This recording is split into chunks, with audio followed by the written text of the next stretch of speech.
Yeah, I have it right in front of me. Everyone at the cheat sheet list? Okay, let's do it together. All right, with your partners if you can. Okay? The first one, digit MCP extension. Everyone make a claw. And it tells you, position for testing that is make a claw. Hyperextending the index. I will say to you, or hyperextending the MCP joints. I will say to you, test MCP extension at the index, or at the fifth digit, or at the long finger digit. I will tell you which digit, but you won't get fooled because you know MCP extension is MCP extension. Extend the joint and do what? Push it out. Push it out of extension. Here's Danielle extending, and I go, hold this position, don't let me move you. One finger, because these are tiny muscles, these are not big. One finger, one finger. Okay, that's normal. That's normal extension, okay? MCP extension, next one. MCP flexion, make a duckbill. That's what I say to my patient, make a duckbill, whack, whack. Okay, hold this position, hold like this. Don't let me move you. I will say, test MCP flexion at the index finger. You get the person into a duckbill position, say hold this position. One finger at a time, you test them, hold, don't let me move you.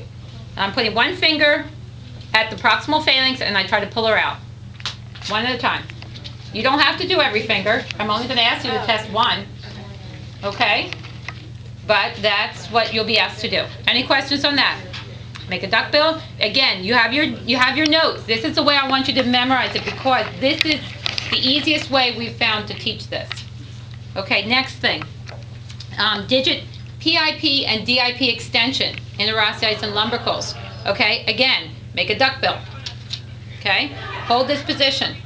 Ready? Hold this position. I am going to hold her like this, and I'm going to ask her, don't let me move you. And I'm going to put a little pressure at the,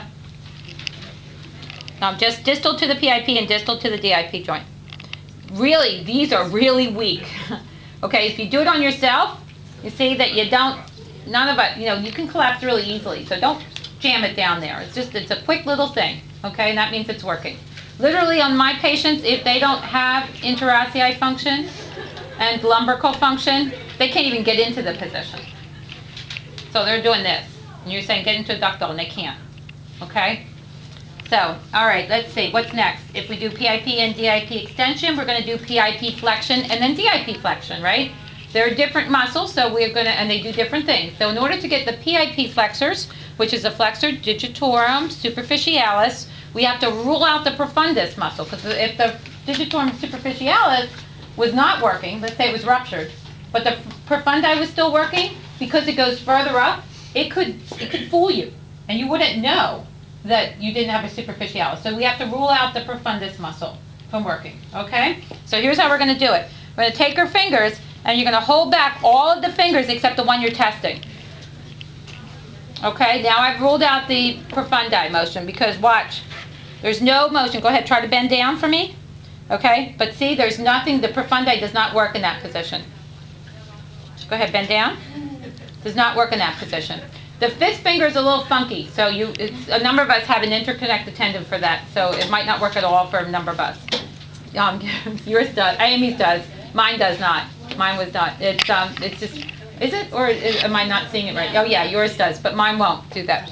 So, well, you'll only be asked to test one of these three.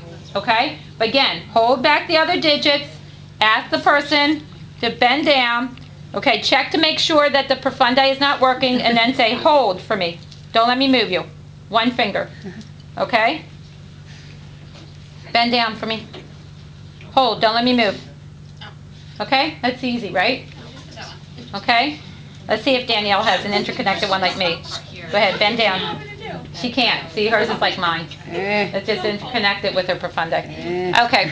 All right, I know. Something wrong. Okay. DIP flexion. Get her into position. Bend the tip of your finger down. Hold the superficialis straight. So you're ruling that function out. Just bend the tip down. Hold, don't let me move you. Bend down. Hold, don't let me move you. Bend down. Whoops. Hold, don't let me move you. Okay? Pretty easy. Okay? You've done IP extension and PIP and then DIP flexion. Okay, next. I know I'm rushing through these, but I want to give you time to practice them. And again, it's all written out here. Okay, thumb CMC radial abduction. Make your L. Okay, this is at the CMC joint. Apply pressure from radial abduction into a deduction. So literally hold this position. Don't let me move you. I'm proximal to the MP joint. I'm just pushing her into a deduction. Okay, so that's pretty easy.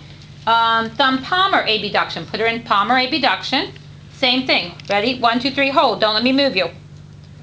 Okay, I'm trying to push her into a deduction. Okay. Thumb MP extension. Put her into MP extension. Put your partner into MP extension, but don't put it into MP and IP extension because your extensor pollicis longus could be working, even if your extensor pollicis brevis is not. So you don't want to be fooled. So you have to bend the IP joint and bring your MP joint back. This is not a strong muscle. Many of us, like Danielle, will have a difficult time getting into position. So you need to be very careful that you don't overstress this. Okay, Danielle, straighten up just like this. Hold this position. Hold for me. Don't let me move you. Okay, and you can see this is normal though for her. Okay, so this is a very weak muscle. IP joint, extensor of the IP joint. Ready? I'm going to hold here. Straighten the tip of your thumb. Hold for me. Don't let me move you. Okay. How about flexion of the IP joint? What do you think? Put her in a flexion. Hold. Don't let me move you. Pull you out. That would be an easy one. How about if we wanted to do MP flexion of the thumb? Put her in a flexion, but rule out the flexor pollicis longus muscle. So she's going to come down like this.